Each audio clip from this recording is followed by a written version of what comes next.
Hello everyone, welcome to প্রস্তুতি। আজকের এই ভিডিওতে আমরা WBPSCর ফুড এসআই এক্সামে ভৌত বিজ্ঞানের উপরে আসা কিছু প্রিভিয়াস ইয়ার কোশ্চেন তোমাদের সাথে ডিসকাস করব। তো চলো শুরু করি। ফার্স্ট কোশ্চেন বলেছে যে একটি পালক, একটি কাঠের বল বা একটি ইস্পাতের বলের মধ্যে শূন্যস্থানে কোনটি সবচেয়ে দ্রুত পতিত হয়? তো দেখো, এর সঠিক উত্তরটি হবে সবগুলি সমান দ্রুততায় পড়ে। তো মনে রাখবা, যখন একটা পার্টিকুলার জায়গা থেকে যখন এই তিনটা জিনিসকে ফেলা হচ্ছে আর সেখানে মাধ্যাকর্ষণ শক্তি ব্যতীত যদি অন্য কোনো শক্তি যদি তাদের উপরে কাজ না করে, তাহলে তারা তিনটেই কি হবে, একই সাথে মাটিতে পড়বে। বোঝা গেল? তাহলে মনে রাখবা, এখানে তাদের ভরের কোনো ভূমিকা নেই। পালক সব থেকে হালকা, কাঠের বল ভারী হবে, ঠিক আছে, কিন্তু দুজনের ভরের মধ্যে পার্থক্য থাকলেও এখানে যেহেতু বায়ু অনুপস্থিত, তার জন্য তাদের উপরে শুধু মাধ্যাকর্ষণ শক্তির প্রভাবে তারা তিনটি জিনিসে কী হবে, একই সাথে মাটিতে এসে পড়বে। তো এই কথাটি ব্রহ্মা বলেছিলেন গ্যালিলিও। কে বলেছিলেন? গ্যালিলিও। তো নাম তোমরা শুনেছ। তো গ্যালিলিও গ্যালিলি বলেছিলেন যে শূন্য মাধ্যমে সমস্ত বস্তু একই হারে পড়ে, আর গ্যালিলিওর এই নীতিটি পতনশীল বস্তুর নীতি নামে পরিচিত। আচ্ছা, তারপর তোমরা আরেকটা জিনিস সেখানে মনে রাখবা, যদি ধরো শূন্যস্থান না হয়ে যদি এখানে বায়ু থাকতো, তাহলে কে সব থেকে দেরিতে পড়তো? তাহলে অ্যান্সার হতো পালক, কারণ বায়ু সব থেকে বেশি বাধা কাকে দিবে? পালককে দিবে। তাহলে পালকের পড়তে বেশি সময় লাগতো, কিন্তু যেহেতু মাধ্যমটা শূন্যস্থান, তাহলে এখানে তাদের ভরের কোনো ভূমিকা থাকলো না, তাহলে সবগুলি সমান দ্রুততায় নিচে পড়বে। নেক্সট কোশ্চেন দেখি। কোশ্চেন নাম্বার 2, সূর্যের শক্তি মুক্তির জন্য দায়ী কোনটি? তো দেখো, এখানে অপশনসগুলো আছে নিউক্লিয়ার ফিশন মানে বিভাজন, নিউক্লিয়ার ফিউশন সংযোজন, রাসায়নিক ভাঙন আর মহাকর্ষ সংকোচন। দেখো, এর সঠিক উত্তর কি হবে? মনে রাখবা, এর সঠিক উত্তরটি হবে অপশন বি, নিউক্লিয়ার ফিউশন বা সংযোজন। দেখো, নিউক্লিয়ার সংযোজন হলো এমন একটি পারমাণবিক প্রক্রিয়া যেখানে দুটি হালকা পারমাণবিক নিউক্লিয়াস একত্রিত হয়ে একটি ভারী নিউক্লিয়াস তৈরি করে। তার মানে ধরো, দুটো ছোট ছোট নিউক্লিয়াস ছিল, এই ছোট ছোট নিউক্লিয়াস দুটি একত্রিত হয়ে একটা বড় এবং ভারী নিউক্লিয়াস তৈরি করে, এবং এর সাথে সাথে প্রচুর পরিমাণে শক্তিও উৎপন্ন হয়। বোঝা গেল? আচ্ছা, তাহলে এটা হচ্ছে নিউক্লিয় সংযোজন প্রক্রিয়া। তার তোমরা জানো, সূর্যের অভ্যন্তরে যে এত শক্তি উৎপন্ন হচ্ছে, সে তার জন্য কোন বিক্রিয়া দেয়? এই নিউক্লিয় সংযোজন বিক্রিয়া। তো সূর্যের মধ্যে কি হয় দেখো, সূর্যের ক্ষেত্রে সূর্যের যে কোর এরিয়া, সেখানে ছোট্ট হাইড্রোজেন, এবার তোমরা জানো হাইড্রোজেনের মধ্যে কি থাকে? একটা প্রোটন থাকে আর একটা ইলেকট্রন থাকে। তাই জন্য আমরা বলতে পারি যে সূর্যের মধ্যে হালকা হালকা নিউক্লিয়াস, যেমন হাইড্রোজেনগুলো একত্রিত হয়ে কি হয়, একটা ভারী নিউক্লিয়াসে পরিণত হয়, আর তার সাথে প্রচুর পরিমাণে শক্তি উৎপন্ন করে। তার এই জন্যই আমরা এই সংযোজন প্রক্রিয়াকে আমরা কি বলি? প্রোটন প্রোটন সংযোজন প্রক্রিয়াও বলে থাকি। আচ্ছা, এটা গেল নিউক্লিয় সংযোজন প্রক্রিয়া। এবার তোমরা আরেকটা জিনিস পরীক্ষার পারপাসে মনে রাখবা, নিউক্লিয় ফিশন বা বিভাজন প্রক্রিয়া কি। দেখো, বিভাজনটা সংযোজনের ঠিক উল্টা, মানে এখানে একটা বড় ভারী নিউক্লিয়াস ভেঙে গিয়ে কয়েকটা হালকা ছোট নিউক্লিয়াসে পরিণত হবে, প্লাস প্রচুর পরিমাণে এখানে শক্তি উৎপন্ন হবে। এটা নিউক্লিয়ার ফিশন প্রক্রিয়া। আর এখানে তোমরা মনে রাখবা, এখানে কোনো উচ্চ তাপমাত্রার দরকার হয় না, এখানে উচ্চ তাপমাত্রার দরকার হয়। আর এখানে মনে রাখবা মোস্ট ইম্পর্টেন্টলি, যে এই বিক্রিয়া যখনই হবে তখন যে ওয়েস্ট প্রোডাক্টগুলো তৈরি হবে, ঠিক আছে, সেগুলো নিউক্লিয়ার টাইপের, মানে বর্জ্য পদার্থগুলোও নিউক্লিয় হয়, কিন্তু নিউক্লিয়ার তোমার হচ্ছে ফিশনে। কিন্তু যদি সংযোজন দেখি, তাহলে সংযোজনে কিন্তু নিউক্লিয় বর্জ্য পরিত্যক্ত হয় না। বোঝা গেল? আচ্ছা, আর একটা ইম্পর্টেন্ট, এই নিউক্লিয়ার ফিশন যে হয়, সেই প্রক্রিয়া থেকে উৎপন্ন শক্তিকে আমরা শান্তিপূর্ণ কাজে ব্যবহার করতে পারি, যেমন ইলেকট্রিসিটি তৈরি করতে। ঠিক আছে, আমাদের দেশে অনেকগুলো নিউক্লিয়ার পাওয়ার রিঅ্যাক্টর আছে, যেখান থেকে শান্তিপূর্ণভাবে আমরা বিদ্যুৎ উৎপন্ন করতে পারি। কিন্তু আমরা যদি বলি ফিউশনের কথা, সংযোজনের কথা, তাহলে এই বিক্রিয়াকে নিয়ন্ত্রণ করা যায় না, এবং উৎপন্ন শক্তিকে শান্তিপূর্ণ কাজে ব্যবহার করা কিন্তু যাওয়াটা প্রবলেম, মানে করা যায় না। তো এই যে পার্থক্য ফিশন আর ফিউশনের মধ্যে, এটা পরীক্ষার জন্য ভীষণ ইম্পর্টেন্ট, তোমরা দেখে নিবা। নেক্সট কোশ্চেন নাম্বার 3, নিম্নলিখিত বিবৃতিগুলি বিবেচনা করো। দেখো, এখানে প্রথমে বলেছে কি 2G বর্ণালী 30 থেকে 200 কিলোহার্টজ ব্যান্ডউইথ ব্যবহার করে, 3G বর্ণালী এত ব্যান্ডউইথ ব্যবহার করে, 4G 40 মেগাহার্জ যে ব্যান্ডউইথ ব্যবহার করে। এবার কোনগুলো সঠিক? তো মনে রাখবা এগুলো সবগুলোই ঠিক। আর 5Gর ক্ষেত্রেও তোমরা মনে রাখতে পারো 5G তোমার 100 মেগাহার্জ থেকে 100 মেগাহার্জ টু 1 গিগাহার্জ পর্যন্ত ব্যান্ডউইথ ইউজ করতে পারে। এবার প্রথমে তোমাদের জানতে হবে যে ব্যান্ডউইথ বলতে কী বোঝায়। তো দেখো ব্যান্ডউইথ কি হয়, ব্যান্ডউইথ বোঝায় তোমার ম্যাক্সিমাম অ্যামাউন্ট অফ ডেটা যেটাকে ট্রান্সমিট করা যাবে ইন্টারনেট কানেকশনের থ্রুতে in a given amount of time. মানে একটা সময়ের মধ্যে যত ম্যাক্সিমাম অ্যামাউন্ট অফ ডেটা তোমার যা ট্রান্সফার হবে সেটাই সেখানকার ব্যান্ডউইথ বোঝায়। তার মানে যার যত বেশি ভালো ব্যান্ডউইথ সেখানে জিনিসপত্র মানে ডেটাকে বেশি অ্যামাউন্ট অফ ডেটাকে ট্রান্সফার করা তত বেশি ইজি, সেই জিনিসটা তত ভালো চলবে, তাই না? এখানে কিন্তু তোমরা ইন্টারনেট স্পিডের সাথে কনফিউজ হয়ে যায় না। ইন্টারনেট স্পিড বোঝায় যে কত তাড়াতাড়ি জিনিসগুলোকে ফাইলগুলোকে রিসিভ বা ডাউনলোড করা যায়, আর ব্যান্ডউইথ বোঝায় কত ডেটা আমি বেশি করে ট্রান্সফার করতে পারি। ওকে, আচ্ছা এবার 2Gর ক্ষেত্রে দেখো 2Gর ব্যান্ডউইথ তো কম, তাহলে 2Gর যেহেতু ব্যান্ডউইথ কম, তাহলে যতগুলো আমরা প্রজন্ম পাই 2G 3G 4G এদের মধ্যে সর্বনিম্ন ব্যান্ডউইথ 2Gর।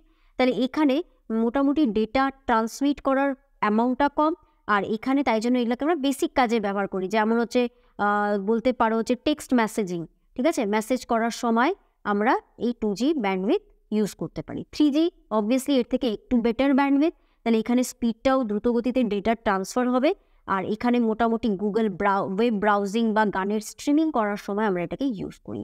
4G এটা আরেকটু ভালো, তো এটাতে আমরা ভিডিও স্ট্রিমিংয়ের ক্ষেত্রে আমরা এটাকে ইউজ করতে পারি আর ডেটা বেশি পরিমাণে ট্রান্সফার করা যায়। ওকে, আচ্ছা এবার দেখো এটা হলো 4G, তাহলে 5G অবভিয়াসলি কী হবে? 5G আরও বেটার হবে। 5Gতে তোমার আরও বেশি অ্যামাউন্টের ডেটা আমরা ট্রান্সমিট করতে পারবো। বোঝা গেল? আচ্ছা এবার আমরা নেক্সট কোশ্চেনে চলে আসি। কোশ্চেন নাম্বার 4 বলছে ট্রপোস্ফিয়ার বায়ুমণ্ডলের উষ্ণতম অংশ কারণ। তো দেখবা এর কারণটা হচ্ছে এটি পৃথিবীর পৃষ্ঠ দ্বারা উত্তপ্ত হয়।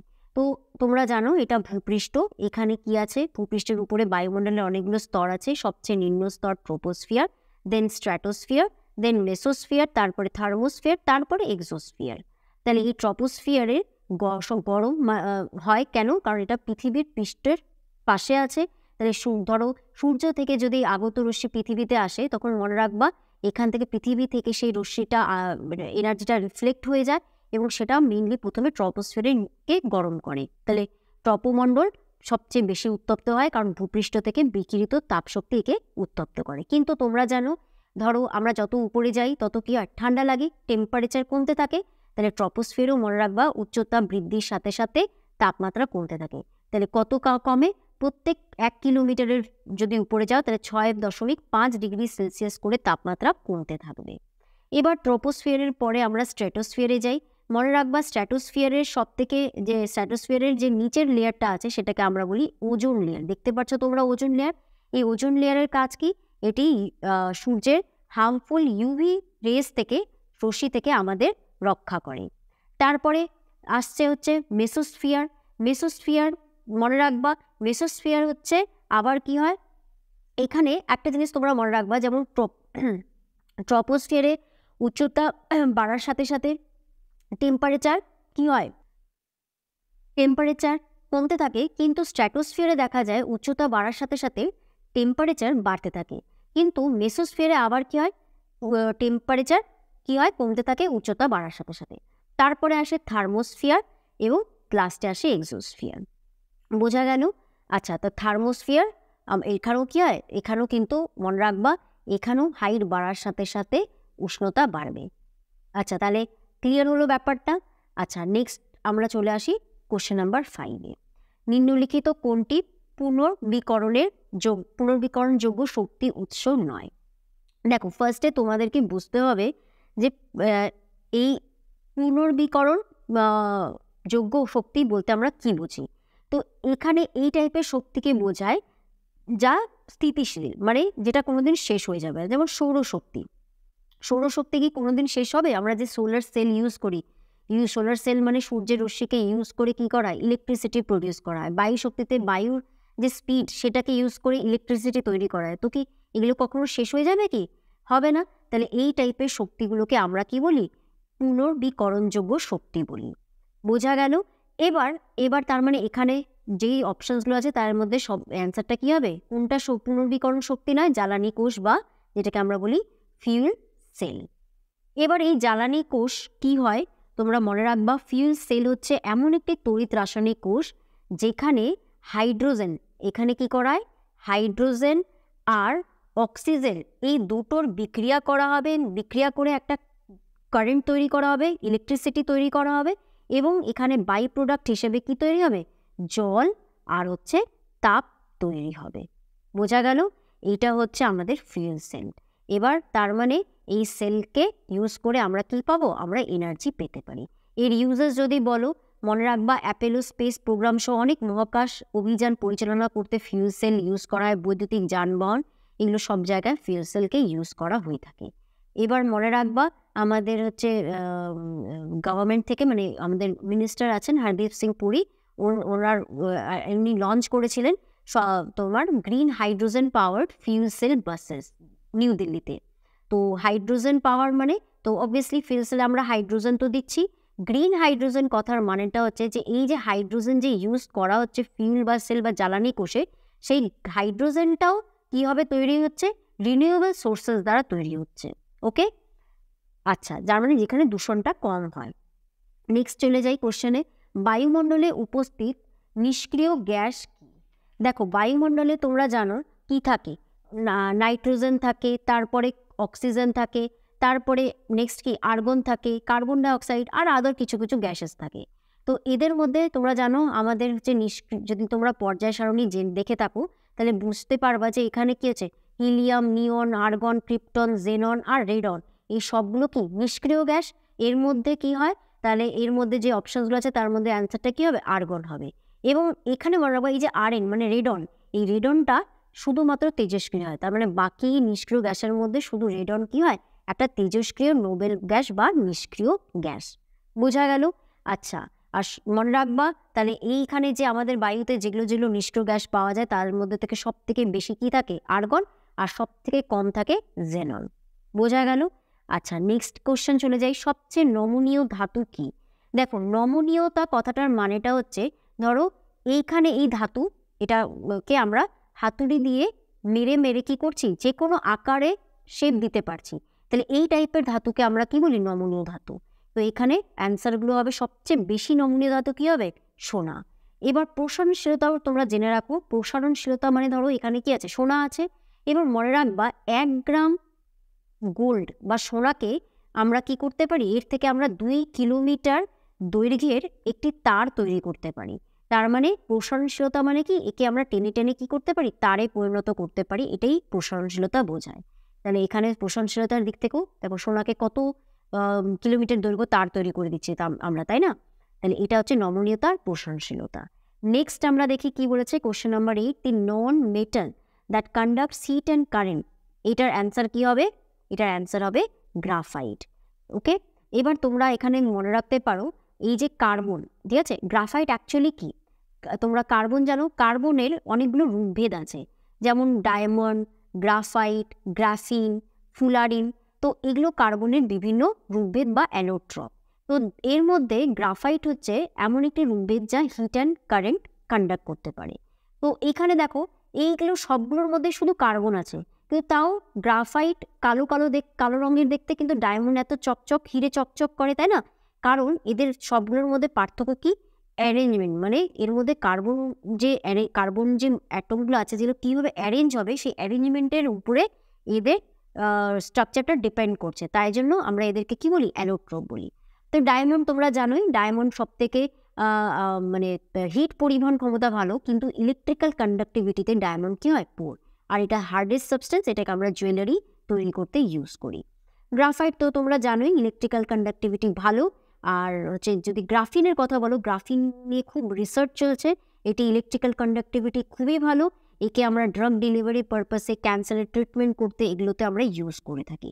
ওকে, তো এই চারটা একটু তোমরা হালকাভাবে দেখে রাখতে পারো। ফুলারিনটাও মনে রাখবো, যদি কোশ্চেন আসে ফুলারিন কিসের রূপভেদ, তো এটাও অ্যান্সার কি হবে? এটার অ্যান্সার হবে কার্বনের একটি রূপভেদ। আচ্ছা, নেক্সট কোশ্চেন চলে যাই। 4th স্টেট অফ ম্যাটার দেখো এখানে 4টা স্টেট দেওয়া, আমরা কি জানি, আমরা কঠিন, তরল আর গ্যাসীয় এই 3টি স্টেটের কথা জানি, কিন্তু মনে রাখবা স্টেট ম্যাটারের কটা স্টেট আছে? 5টা। কি আছে? সলিড, লিকুইড, গ্যাস, তারপরে 4th স্টেট কি? Plasma, and 5th state of matter হচ্ছে বোস-আইনস্টাইন কনডেন্সেস। এই বোস-আইনস্টাইন মানে আমাদের তোমরা জানো সত্যেন্দ্রনাথ বোসের কথা, তো ওনার নাম আর আইনস্টাইনের নামের অনুযায়ী এই 5th স্টেট অফ ম্যাটারকে নামকরণ করা হয়েছে, এটাকে বলে বোস-আইনস্টাইন কনডেন্স স্টেট। এবার মনে রাখবা যে প্রথমে আমরা দেখে নিই যে প্লাজমা, যেটা 4th স্টেট অফ ম্যাটার, এটা কি করে আসে। আচ্ছা, তোমরা জানো যে সলিডকে গরম করলে, জলকে গরম করলে লিকুইড হয়, এবার লিকুইডকে গরম করলে গ্যাস পাবো। সিমিলারলি যদি গ্যাসকে আমরা গরম করি তাহলে কি হবে, আমরা একটা মানে আমরা পজিটিভ অ্যান্ড নেগেটিভ চার্জ পার্টিকেলের একটা জিনিস পাবো, সেটাকে আমরা কি বলছি? প্লাজমা বলছি। ওকে, তাহলে প্লাজমা খুবই গরম হয়, তাহলে টেম্পারেচার খুবই বেশি হবে। কিন্তু উল্টা দিকে তোমরা যদি বোস-আইনস্টাইন কনডেন্স স্টেটের কথা বলো, তাহলে সেখানে কি হয়? টেম্পারেচার খুবই কম হয়। তার মানে এইখানে এটা 5th স্টেট অফ ম্যাটারটা এমন স্টেট অফ ম্যাটার যেখানে পার্টিকেলগুলোর টেম্পারেচার খুবই কম থাকে, অ্যাবসলিউট জিরো। অ্যাবসলিউট জিরো কথাটার মানে কি?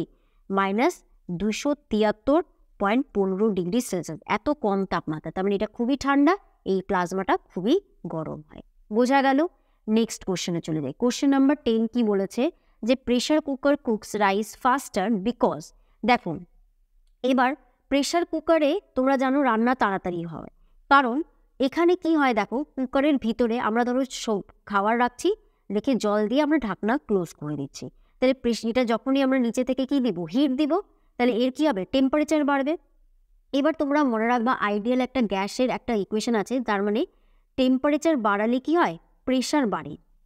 তাহলে এখানে যখনই আমরা টেম্পারেচার দিব, মানে হিট দিচ্ছি আমরা, তাহলে কি হচ্ছে? ভিতরের কি হচ্ছে? এবার এখান থেকে যে জল আছে, খাবারের সাথে জল রাখলাম, সেই জলগুলো কি হবে? বাষ্পে পরিণত হবে, এবং সেই বাষ্পগুলো মনে রাখবা এখান থেকে কিন্তু বেরোতে পারছে না আর, তাই না? কারণ কুকারের ঢাকনা বন্ধ আছে।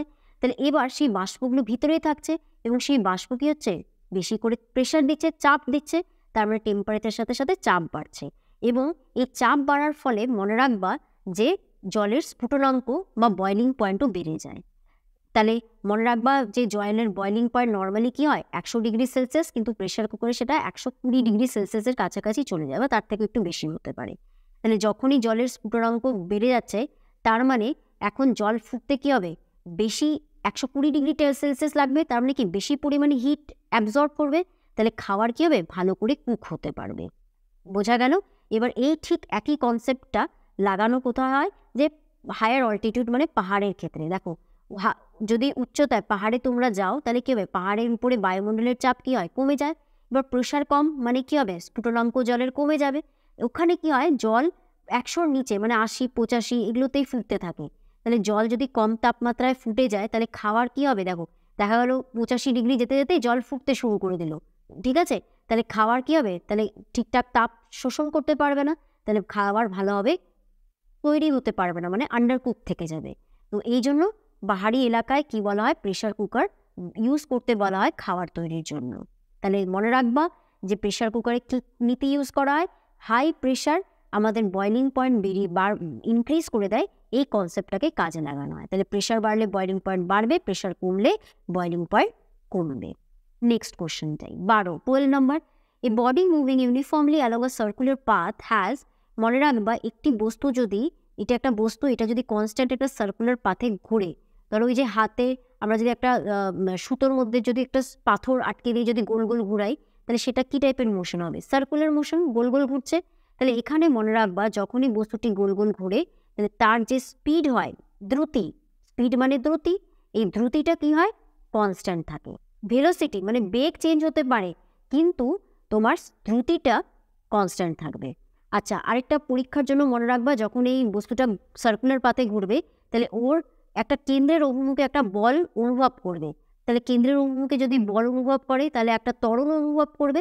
তো সেই ত্বরণের মানটা মনে রাখবা v²/r। ভি হচ্ছে স্পিড, আর আরটা কী হচ্ছে? এই সার্কুলার পাথের রেডিয়াসটা, এটা কি হচ্ছে? রেডিয়াস হচ্ছে। এই পয়েন্টটা একটু পরীক্ষার জন্য মনে রাখবা। Next question number 13। Light energy is converted into chemical energy in. তো এটা কোথায় হবে? সালোক সংশ্লেষ প্রক্রিয়া মানে ফটোসিনথেসিস প্রক্রিয়ায় লাইট এনার্জি সূর্য থেকে, আমরা জানি ফটোসিনথেসিস প্রক্রিয়ায় সূর্য থেকে লাইট এনার্জি উপস্থিতিতে কি হয়, সবুজ উদ্ভিদ জল আর হচ্ছে জলের উপস্থিতিতে কার্বন ডাইঅক্সাইড অ্যাটমসফিয়ার থেকে নিয়ে পাতায় ক্লোরোফিলের উপস্থিতিতে খাবার তৈরি করে, যেটাকে আমরা সালোক সংশ্লেষ প্রক্রিয়া বলে থাকি। তাহলে এই প্রক্রিয়ায় তার মানে সূর্যের লাইট এনার্জি কিসে কনভার্ট হচ্ছে? কারণ এই প্রক্রিয়া তো গ্লুকোজ খাবার তৈরি হচ্ছে, তাহলে এই জন্য মনে রাখবা এখানে কেমিক্যাল এনার্জিতে কনভার্ট হচ্ছে। বাকি ইলেকট্রোলাইসিস প্রসেস মনে রাখবা। ইলেকট্রোলাইসিস প্রসেসে কি করা হয়? তোমরা জানো যে ইলেকট্রোলাইসিস প্রসেসে ইলেকট্রিক্যাল এনার্জি থেকে হচ্ছে কেমিক্যাল এনার্জিতে কনভার্ট করা হয়। তারপর রেসপিরেশন বা শ্বসন, এই রেসপিরেশন বা শ্বসন প্রক্রিয়ায় কেমিক্যাল এনার্জি কি হয়? মেকানিক্যাল এনার্জিতে কনভার্ট হয়। কেমিক্যাল টু আমরা পাই মেকানিক্যাল এনার্জি পেয়ে থাকি। ফটো ইলেকট্রিক এফেক্টটা মনে রাখবো পরীক্ষার জন্য। এখানে অপটিক্যাল এনার্জি মানে লাইট এনার্জি, অপটিক্যাল এনার্জি থেকে আমরা কি পাই? ইলেকট্রিক্যাল এনার্জি পেয়ে থাকি। বোঝা গেল? এটা পরীক্ষার জন্য মনে রাখবা। নেক্সট কোশ্চেন বলেছে, if the mass and velocity of an object both are kinetic energy then যদি mass and velocity of an object both are, its kinetic energy becomes। আচ্ছা, এখানে কোশ্চেনে একটু কিছু প্রবলেম আছে। এখানে একটু ঠিক করে নিও। এখানে হবে যদি মাসকে মানে ভরকে যদি 2 গুণ করা হয় আর হচ্ছে যদি ভেলোসিটিও মানে বেগটাও 2 গুণ করা হয়, তাহলে কাইনেটিক এনার্জির কী পরিবর্তন হবে? তো মনে রাখবা কাইনেটিক এনার্জি বা গতিশক্তির ফর্মুলা হচ্ছে হাফ mv²। তাহলে মাস এমটা হচ্ছে ভর, তাহলে এখন কি হচ্ছে? তাহলে এবার ধরো ভরকে আমরা 2 গুণ করছি, তাহলে 2m হচ্ছে, আর ভেলোসিটিটা কি হচ্ছে? 2 গুণ করছি, তাহলে 2v² হচ্ছে হোল স্কোয়ার। তাহলে দেখো এখানে হাফ, তাহলে এখান থেকে 2 আর এখান থেকে 2² মানে কি 2 দুগুলো 4, তাহলে এখান থেকে 4 দুগুলো 8, তাহলে 8mv²। তাহলে এখানে 8কে আমি আগে লিখলাম আর হাফ mv² পরে লিখলাম। তাহলে আগে দেখো আগে কী ছিল? আগে কাইনেটিক এনার্জি বা গতিশক্তি ছিল হাফ mv²। এখন সেটা যদি ভরকে 2 গুণ আর বেগকে 2 গুণ করে দিই, তাহলে এখন সেটা 8 গুণ বেড়ে গেল, তাই না? নতুন কাইনেটিক এনার্জিটা নিউ কাইনেটিক এনার্জি। তাহলে এর সঠিক উত্তরটি কী হবে? 8 টাইমস হবে। ওকে। আর একটা পরীক্ষার জন্য একটা ইম্পর্টেন্ট পয়েন্ট, সেটা মনে রাখতে পারো। ধরো এইখানে এই বাচ্চাটা একটা কী করছে? এই ছোট্ট বাচ্চা একটা বল হাতে নিয়ে আছে, আর এটা হচ্ছে আমাদের পৃথিবীর পৃষ্ঠ গ্রাউন্ড। তাহলে এখানে বলটা কী হচ্ছে? একটা উচ্চতায় আছে। তাহলে মনে রাখবা এখানে ওর মধ্যে যা শক্তি থাকবে সেটা হচ্ছে স্থিতিশক্তি বা পোটেনশিয়াল এনার্জি। এবার যখনই বলটা নিচে পড়তে থাকবে তখন কি হয়? ভূপৃষ্ঠ থেকে উচ্চতা ধীরে ধীরে কমছে, তখন মনে রাখবা স্থিতিশক্তি কমতে থাকে, আর যত নিচে যাবে তত তার গতিশক্তি বা কাইনেটিক এনার্জি বেড়ে যায়। তাহলে সবথেকে উঁচুতে কি হবে? ম্যাক্সিমাম স্থিতিশক্তি, কাইনেটিক শক্তি মানে গতিশক্তি 0, কিন্তু যখনই নিচে পড়তে থাকবে নিচের দিকে ওর স্থিতিশক্তি 0 কিন্তু গতিশক্তি ম্যাক্সিমাম থাকে। এই কনসেপ্ট একটু পরীক্ষায় আসে, কাজে লাগে বলে আমি এখানে বলে দিলাম। নেক্সট কোশ্চেন নাম্বার 15 বলেছে light year is related to. কিসের সাথে লাইট ইয়ার রিলেটেড? আলোকবর্ষ। এটা দূরত্ব মাপার একটা একক। তো মনে রাখবা দূরত্ব মাপার জন্য অনেকগুলো একক আছে, তো তাদের মধ্যে লাইট ইয়ার। তো লাইট ইয়ার কী বলা হয়? 1 বছরে আলো শূন্য মাধ্যমে যতটা দূরত্ব অতিক্রম করে সেটাকে আমরা 1 আলোকবর্ষ বলে থাকি। তো মনে রাখবা 1 light year is equal to 9.46 × 10⁻15 metre হয়। এই কনভার্সনটা একটু মনে রাখবা, ইম্পর্টেন্ট। লার্জার ইউনিট মানে অবভিয়াসলি এগুলো নক্ষত্র, অন্যান্য গ্রহ এদের থেকে পৃথিবীর দূরত্ব মাপার জন্য আমরা ইউজ করি, তাহলে এই ইউনিটগুলো অনেক বড় বড়। তো সেরকম আমরা আরেকটা ইউনিট ইউজ করি যেটাকে আমরা বলি হচ্ছে অ্যাস্ট্রোনমিক্যাল ইউনিট বা AU। 1 অ্যাস্ট্রোনমিক্যাল ইউনিট কত মিটারের সাথে সমান? এখানে দেওয়া আছে, একটু দেখে নিবা। অ্যাস্ট্রোনমিক্যাল ইউনিট মানে সূর্য আর পৃথিবী এর মধ্যে যে গড় দূরত্ব থাকে সেই দূরত্বটাকে আমরা বলি 1 অ্যাস্ট্রোনমিক্যাল ইউনিট। আর সবথেকে দূরত্ব মাপার সবথেকে লার্জেস্ট হচ্ছে পারসেক। মনে রাখবা 1 parsec is equal two 3.26 light year হয়। আচ্ছা, কিছু কিছু দূরত্ব মাপার ছোট ছোট ইউনিট দেখে নিই। যেমন নিউক্লিয়াসের সাইজ মাপার জন্য আমরা ফার্মি ইউজ করি। 1 ফার্মি মানে 10⁻15 মিটার। অ্যাটমের সাইজ মাপার জন্য আমরা অ্যাংস্ট্রম ইউজ করি। 1 অ্যাংস্ট্রম মানে 10⁻10 মিটার। ন্যানোমিটার ইউজ করা হয় যেটা 10⁻9 মিটারের সাথে সমান। 1 মাইক্রন মানে কত হবে? 10⁻6 মিটারের সাথে সমান। তাহলে এগুলো ছোট ইউনিট, আর এগুলো বড় ইউনিট। বোঝা গেল? নেক্সট কোশ্চেন, হু ইনভেন্টেড ইলেকট্রিক জেনারেটর? তো মনে রাখবে অ্যান্সার হবে মাইকেল ফ্যারাডে। এবার বাকি দেখে নাও, গ্রাহাম বেল। গ্রাহাম বেল তিনি কি আবিষ্কার করেছিলেন? Telephone, Telegraph. তো টেলিফোনটা মনে রাখবা ইম্পর্টেন্ট। অ্যালফ্রেড নোবেল, যার স্মৃতিতে আমরা নোবেল পুরস্কার মানে দেওয়া হয়, তো নোবেল ইনি কি ইনভেন্ট করেছিলেন? ডায়নামাইট। আর থমাস আলভা এডিসন, এটা তোমরা জানো, light bulb. Okay, next question, when heat is given to a solid its temperature কি হয়? দেখো, যখন আমরা একটা সলিডকে হিট দিই, তাপ দিই, তাহলে সেটা কি হয়? ধরো আইসকে আমরা তাপ দিলাম, সেটা কি হয়? প্রথমে জলে পরিণত হবে, তারপরে আরও একটু হিট দিব, তাহলে জলের টেম্পারেচারটা বাড়বে, আরও হিট দিব, তখন সেটা গ্যাসে পরিণত হবে।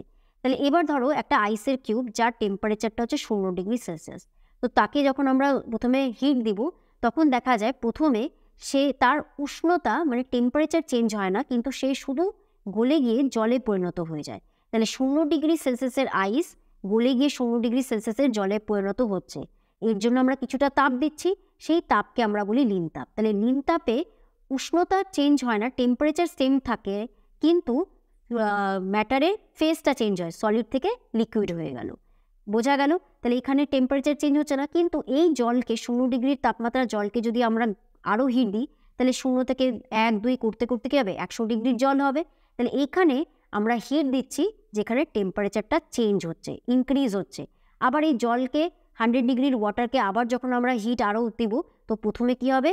এই জলটা বাষ্পে পরিণত হয়ে যাবে। তার মানে জল থেকে 100 ডিগ্রির জল 100 ডিগ্রির স্টিমে কনভার্ট হওয়ার জন্য কি হচ্ছে? ফেজ চেঞ্জ হচ্ছে। তাহলে এখানেও আমরা কি দিচ্ছি? লিন তাপ দিচ্ছি। তাহলে মনে রাখবা, হিট যখনই দেওয়া হয় তখন হয়তো বা টেম্পারেচার বাড়বে বা টেম্পারেচার সমান থাকবে। তাহলে বাড়বে কোথায়? বাড়বে হচ্ছে এই জায়গাটাতে, আর সমান কোথায় থাকবে? লিন তাপের ক্ষেত্রে। নেক্সট কোশ্চেন দেখি। নেক্সট কোশ্চেন বলেছে, to get the 3 images of an object one should have to place 2 plane mirrors at an angle of what? তো দেখো, এখানে একটা ফর্মুলা মনে রাখবা, যে এনটা বোঝাচ্ছে number of images equal to 360 degree by theta -1। এখানে থিটা বোঝায় দুটো মিররের মধ্যে কতটা অ্যাঙ্গেল রয়েছে। এখানে অ্যাঙ্গেলটা কত? 90 ডিগ্রি। তাই তোমরা যদি এখানে 90 ডিগ্রি, এখানে আমাদের জিজ্ঞেস করেছে কি, যে আচ্ছা 3টা ইমেজ পাবো, তাহলে অ্যাঙ্গেল কত হবে? তাহলে এনের জায়গায় আমি 3 বসাই। 3 বসে যদি আমি এটাকে সলভ করি, তাহলে দেখো কি আসবে, এই 1টা এদিকে আসবে, তাহলে 360 বাই থিটা ইজিক্যাল টু কি হচ্ছে? 4। থিটা ইজিক্যাল টু কি হচ্ছে? 360 বাই 4। তাহলে কত হচ্ছে? অ্যান্সার হচ্ছে 90 ডিগ্রি। তাই দুটো মিররের মধ্যে অ্যাঙ্গেল 90 ডিগ্রি হলে কতগুলো ইমেজ তৈরি হয়? 3টা ইমেজ আমরা পাবো। তাহলে বুঝতে পারছো, এখানে একটা মোমবাতি রাখা হয়েছে, দুটো মিররকে 90 ডিগ্রি অ্যাঙ্গেলে রাখা হয়েছে, তাহলে কটা ইমেজ পাচ্ছি? এখানে 3টা ইমেজ পাচ্ছি। নেক্সট কোশ্চেনে চলে যাই। The mass of 1 litre of water at 4 degree Celsius is কত? দেখো, 1 লিটার জল, তাহলে তোমরা এখানে জানো ঘনত্বের সম্পর্ক, ঘনত্ব ইজিক্যাল টু কি হয়? ভর বাই আয়তন, তাই না? তাহলে ঘনত্ব ইজিক্যাল টু ভর বাই আয়তন। এখানে দেখো 4 ডিগ্রি সেলসিয়াস উষ্ণতা, মনে রাখবা 4 ডিগ্রি সেলসিয়াস উষ্ণতায় জলের ঘনত্ব কি হয়? সর্বাধিক হয়। জলের ঘনত্ব সর্বাধিক হয়। আর এর ভ্যালু কত হয়? সিজিএস ইউনিটে 1 গ্রাম পার সেন্টিমিটার কিউব। বোঝা গেল? তাহলে এখানে ঘনত্ব করো, এই ফর্মুলাতে বসাও, ঘনত্ব কত? 1। ভর আমি জানি না, ভরকে আমি এম লিখলাম। আয়তন কত? 1 লিটার। তাহলে 1 লিটার, লিটারকে যদি আমি সেন্টিমিটার কিউবে কনভার্ট করি, তাহলে 1000 হবে। তাহলে এম ইজিক্যাল টু কী হচ্ছে? এটা যেহেতু সিজিএস একক করছি, তাহলে 1000 কী বাড়াচ্ছে? গ্রাম। তাহলে 1000 গ্রামকে কেজিতে কনভার্ট করলে কী হবে?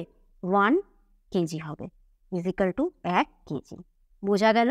আচ্ছা, আরেকটা তোমরা পরীক্ষার জন্য মনে রাখতে পারো একটা ফ্যাক্ট, যে তোমার এক্সট্রিম কোল্ড ক্লাইমেট কী হয়? সমুদ্র জলের নিচে যে অ্যাকোয়াটিক অ্যানিমালগুলো আছে, মাছ, ফিশ যেগুলো আছে, সেগুলো বেঁচে থাকে কেন? কারণ এখানেও জলের একটা বিহেভিয়ার দেখা যায়, যেটাকে বলে অ্যানোমালাস এক্সপ্যানশন অফ ওয়াটার, যার জন্য এখানে খুব ঠান্ডা পড়ছে, কিন্তু এই জলের নিচের দিকে টেম্পারেচার কী হচ্ছে? ম্যাক্সিমাম হয় 4 ডিগ্রি সেলসিয়াস। এবং আমরা জানি 4 ডিগ্রি সেলসিয়াসে জলের ঘনত্ব সর্বাধিক বলে সেটা নিচে চলে আসে। ঘনত্ব বেশি হলে জিনিসগুলো কী হবে? নিচে পড়ে যাবে। তাহলে এখানে জলই থাকছে, কিন্তু উপরে তোমার ঠান্ডা জল বা আইস জমে যাচ্ছে, কিন্তু নিচে জল থাকার কারণে অ্যাকোয়াটিক অ্যানিমেলগুলো সার্ভাইভ করে যায়। যদি পরীক্ষায় কোশ্চেন আসে how does aquatic life survive in extremely cold condition, তাহলে ওর উত্তর হবে অ্যানোমালাস এক্সপ্যানশন অফ ওয়াটার। আর এটার জন্য মনে রাখবা যে 4 ডিগ্রি সেলসিয়াস উষ্ণতায় জলের ঘনত্ব সর্বাধিক, এই কনসেপ্টটাও এখানে ইউজ হয়। ওকে, বাস এতটুকুনি মনে রাখবা। নেক্সট কোয়েশ্চেন বলি, escape velocity of rocket fired from Earth towards the moon as a velocity to get rid of, কি হবে অ্যান্সার, আর্থসের গ্র্যাভিটেশনাল পুল। দেখো এসকেপ ভেলোসিটি মানে কি, পৃথিবীর পৃষ্ঠ থেকে যদি আমরা একটা বলকে ছুড়ি তাহলে কি হবে, একটু উপরে গিয়ে আবার নিচে পড়বে, আরেকটু বেশি ভেলোসিটি নিয়ে ছুড়লে আরও একটু উপরে যাবে, তারপর নিচে পড়বে। এরকম করতে করতে যদি আমরা পৃথিবীর পৃষ্ঠ থেকে কোনো জিনিসকে 11.2 কিলোমিটার পার সেকেন্ড এই স্পিডে যদি আমরা ফেলি, তাহলে দেখা যায় সেটা পৃথিবীর মাধ্যাকর্ষণ যে শক্তি, পৃথিবীর যে আকর্ষণ বল, সেটাকে পার করে পৃথিবীর থেকে দূরে সরে যাচ্ছে। বোঝা গেল এই ভেলোসিটিকে, তাহলে যেই ভেলোসিটিতে আমরা কোনো অবজেক্টকে যদি আমরা থ্রো করি, তাহলে যদি সে পৃথিবীতে যদি আবার পুনরায় ফিরে না আসে, তাহলে সেই ভেলোসিটিকে আমরা এসকেপ ভেলোসিটি বলে থাকি। তাহলে রকেটকে যখনই ফায়ার করা হবে তখন সেটা কার থেকে দূরে চলে যাবে, পৃথিবীর গ্র্যাভিটেশনাল পুল থেকে চলে যাবে। আচ্ছা, আর এই এসকেপ ভেলোসিটির ভ্যালু পৃথিবীর ক্ষেত্রে কত হয়, 11.2 কিলোমিটার পার সেকেন্ড হয়। এই ফ্যাক্ট একটু তোমরা মনে রাখবা, এটা পরীক্ষাতে আসতে পারে। Next question, most impure form of natural water is, মনে রাখবা সব থেকে ইমপিওর ফর্মের ন্যাচারাল ওয়াটার কি, সি ওয়াটার হয়। কারণ সি ওয়াটারে তোমরা জানো অনেক ধরনের সল্ট, লবণ কি থাকে, ডিজলভ থাকে, দ্রবীভূত থাকে, তাই জন্য সি ওয়াটার সব থেকে ইমপিওর ওয়াটার। আর এখানে যেগুলো দেওয়া আছে তার মধ্যে যদি সব থেকে পিওর বলি, তাহলে পিওর ওয়াটার হবে রেইন ওয়াটার। বাকি তোমরা ডিস্টিল ওয়াটারের কথাও জানো, ডিস্টিলড ওয়াটার যেটাকে ল্যাবে ধরো প্রিপেয়ার করা হচ্ছে কি করে। দেখো রেইন ওয়াটারের কনসেপ্ট তোমরা জানো, বৃষ্টি কি করে হয়, সূর্যের তাপে কি হয়, সমুদ্র, নদী, লেক এগুলোর জলগুলো বাষ্পীভূত হয়, সেগুলো উপরে গিয়ে কি হয়, ঘনীভূত হয় এবং তারপরে সেখান থেকে বৃষ্টি হয়, তাহলে সেগুলো পিওর ফর্ম। ঠিক একইভাবে ডিস্টিল ওয়াটারও পরিণত করা হয়। ঠিক আছে, কনডেনসেশন, এভাপোরেশন অ্যান্ড কনডেনসেশনের কনসেপ্ট ইউজ করে ডিস্টিল ওয়াটার তৈরি করা হয়। তাহলে এখানেও কি হবে, এখানেও জিনিসটা, এই ওয়াটারটাও কী হবে, অনেকটা পিওর হবে। আর সব থেকে যদি পিওর বলি, পিওরেস্ট ফর্ম সেটা হচ্ছে ডি আয়োনাইজড ওয়াটার, যেখানে যেই জলে কোনো আয়ন থাকে না, তাহলে এইটা হচ্ছে পিওর ফর্মের ওয়াটার হবে। Next question, if we add extra solvent to a solution it becomes, দেখো সলভেন্টকে আমরা এক্সট্রা সলভেন্ট ডালছি সলিউশনে, তো তিন ধরনের সলিউশন হয়। সলিউশন মানে কি, যেমন জলের মধ্যে যদি তোমরা চিনি মিক্স করো, তাহলে যেই জিনিসটা তৈরি হবে সেটাকে আমরা সলিউশন বা দ্রবণ বলে থাকি। আর এই জলটা হচ্ছে আমার দ্রাবক বা ঠিক আছে, আর এই চিনির দানাটা হচ্ছে দ্রাবক। এবার মনে রাখবা যে ধরো 1 গ্লাস জলে ম্যাক্সিমাম 2 চামচ চিনি দ্রবীভূত হতে পারে। তাহলে যদি 2 গ্লাসের কম যদি দ্রবীভূত থাকে, তাহলে সেই সলিউশনকে বলি আমরা আনস্যাচুরেটেড। যদি 2 চামচের মধ্যে 2 চামচও ঘুলে দেওয়া থাকে, ঠিক আছে, তাকেই বলি আমরা স্যাচুরেটেড। আর যদি 2-এর বেশি একটু ঘুলে দিই, তাহলে সেটা কি দ্রবীভূত হবে না, সেটা নিচে জমে থাকবে। এই টাইপের সলিউশনকে আমরা বলি সুপার স্যাচুরেটেড সলিউশন। ওকে, সুপার স্যাচুরেটেড সলিউশন।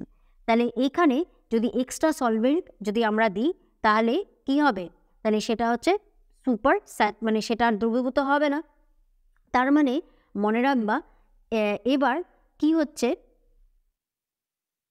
হ্যাঁ, তো এখানে কি হচ্ছে যে এখানে বলছে যে এবার যে এখানে এক্সট্রা সলভেন্ট মানে কি, দ্রাবক মানে জল। এখানে যদি জল বেশি মিক্স করে দিই, ধরো 2 চামচ চিনি ভরার পরে আমরা 1/2 চামচ আরও এক্সট্রা দিয়েছি, তাহলে এবার দেওয়ার পরে আমরা এক্সট্রা আরও জল মানে সলভেন্ট দিলাম, দ্রাবক দিলাম, তাহলে কি চিনিটা অবভিয়াসলি দ্রবীভূত হয়ে যাবে।